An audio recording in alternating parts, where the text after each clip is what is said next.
Khan imported हुकूमत पर बरस पड़े। साजिश की कीमत कौम भुगत रही है, कप्तान की कड़ी तनकीद। कप्तान ने एक बार फिर इम्पोर्टेड हुकूमत को आड़े हाथों ले लिया। कहा कि रिजीम चेंज के जरिए मुसल्लत की गई हुकूमत की कीमत अवाम अदा कर रही है।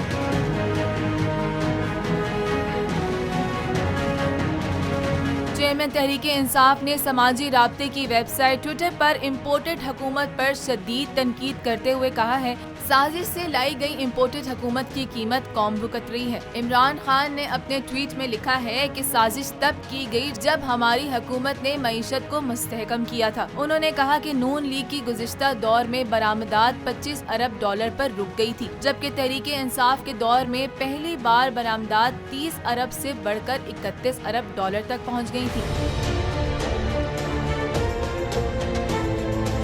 पीटीआई सरबराह का कहना था, उनके दौरे हुकूमत में जुलाई 2021 से मार्च 2022 तक बरामदात में 27% इजाफा हुआ। ताहम चोरों के टोले के आते ही जून में बरामदात की शरह नमू 5.8% रह गई।